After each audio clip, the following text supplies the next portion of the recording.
What's going on? This is YeahPete, and I'm going to talk about what I think is the most important step in creating a project, and that is the planning process. And I hope you don't blow me off thinking, oh, just planning is a bunch of BS, you know. I think it's the most important process because with proper planning, you will not have to redo anything. You will know exactly what things you need, materials you need, and also when you submit your plan for approval by whether the HOA or the city, you have a nice looking plan, or a contractor, you'll have a nice looking plan. There will be no confusion because, you know, there's a lot of confusion and they'll be like, well, this guy actually might know what he's doing, so that they will more likely approve your plan. It's pretty simple what we do when we want to create a plan. First thing I do is I measure out my house, everything with the tape measure, and I get a sheet like this on grid paper, and I make a bunch of copies of it. So then I'm free to draw and sketch all sorts of things on here, and if I make a mistake, I could just grab a new piece of paper. Another thing I'll do is I'll make a list of every single thing that I kind of want out of a particular project. In this case of my backyard project, I want to solve the drainage issues. I want usable flat ground. I want buried downspouts because I'm sick of mowing around it. Fence, covered patio, fire pit, garden play area, hot tub area. Okay, so I have a list of everything I have here. Well, after I create a list, now each of these, and I'll number them in the order, and I need to make sure that each item will not interfere with something that I'm going to do after. Like, let's say if I wanted to put a fence in, I can't just go straight up and put a fence in because I need to bury my downspouts. If I put my fence in before my downspouts, now I have to tear down fence before I put downspouts in. So once you have everything that you kind of want out of your project, you put the things in the project in order so that nothing interferes with previous things. So obviously the first thing you always do in a backyard is you solve the drainage issues and you do earthwork. So that's what I'm doing. So now that I know everything that I want, I'll start drawing up different kinds of plans. See, here's that. I tried, something here. That I wasn't really happy with that. Tried some stuff here. This ended up being kind of too expensive. Storage shed, all that stuff. Then I came up with kind of this plan. So now that you have a plan to go with, now you can start implementing your plan. Well, the next thing you do is you start on one of your projects, and I make a folder out of it. I get a folder, like a filing folder, and I'll label it earthwork. And I'll put everything in that folder. And now you must concentrate all your effort on doing that first part of your plan, which is, for me, would be either solving drainage issues and usable flat ground and buried downspouts. That all goes into earthwork. Okay, so that's why I called it the folder earthwork. So all three things of those will be knocked out all at once. And so now to tackle that project, all I do is I make a list of everything that I need to do.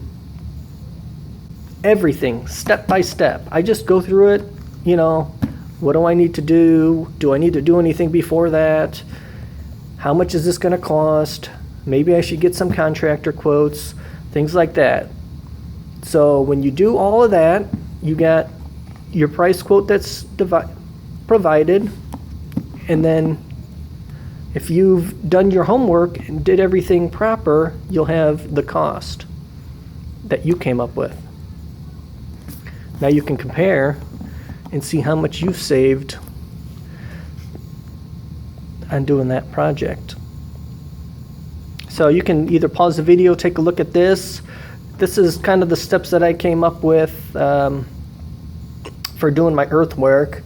Every project that I usually do has a step-by-step process, so that once I get into the meat of the project, I don't really have to do thinking. All I have to do is consult my sheet. All the thinking has already been done.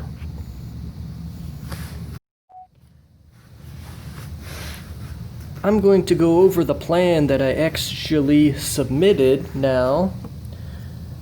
And this is the formal plan that you would submit to, let's say, contractors and your HOA and the city. Now, depending on who you're submitting the form to, either your HOA or the city, they're going to want you to use their particular cover sheet.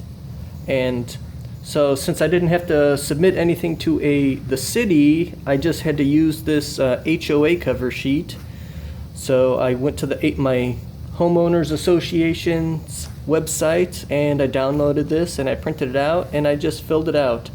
I redacted a lot of personal information just so you guys can't stalk me. But you could see request for approval, blah, blah, blah. And then I even wrote down when I emailed it to them, because let's say if they take too long to get back with you, well then in your HOA rules, that's usually a green light for you to go. So if you have an HOA that is kind of like not present, usually they have right here 30 days to respond with the decision. So if over 30 days goes by, that means you're just hey, that's their problem, not your problem. And then, so you fill out the information and description of request, what you're doing, fixed standing water, all that stuff. And here we go here. And then it says here, please include copy of the plat or site plan, the location, height, square footage of the improvements, existing property lines, and here we go, a list of construction materials. You see, so they need, to submit your plan, you need a list of construction materials. So you have to, and it's drawing and plans and pictures, you need all that stuff anyways. So that's why you do it in the planning, that's why you do the planning process, because you need all that stuff anyways. All right, next page. So this is the site plan and lot and all that stuff. So I actually went downtown to the surveyor's office and I got a copy of this plan and it was like $1. So you go to your county surveyor's office and they should be able to give you a plat of your lot. So that's where I got this from. And then I kind of write what's going on here. So there's a stream here, drainage, tile hole, ponding water on my neighbor. So I kind of fixed as many of those issues as I can.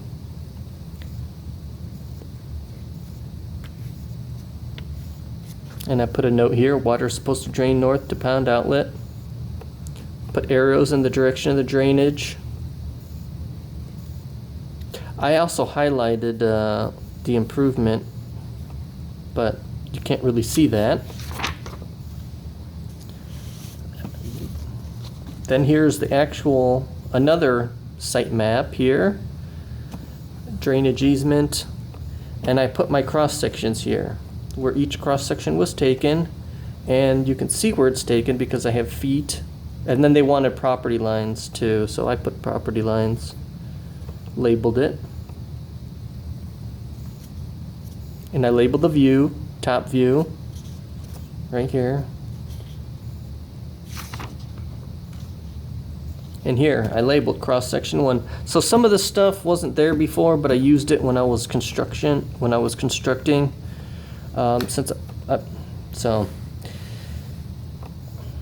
here's the cross section. And I labeled the finished grade versus existing grade. So we got existing grade.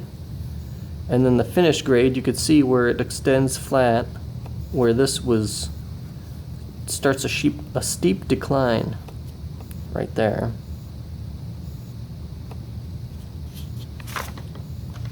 Cross section 2, you see the steep decline starts quite soon.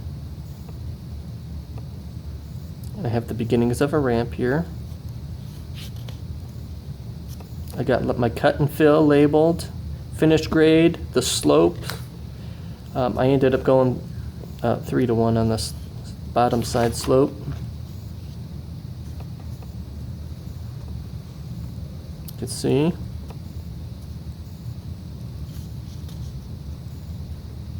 Everything's labeled. Don't take note, forget about those. See the steep, and here the steep decline just starts. I mean, it's just not even, it's not even fun. Here we go. Steep decline starts right away. Not cool. Cross section 4, and then cross section 5, and then this is all different too. Right here is the drainage swale. I kind of added this later, but so forget about this top portion. So here's cross section 5, and that is unchanged.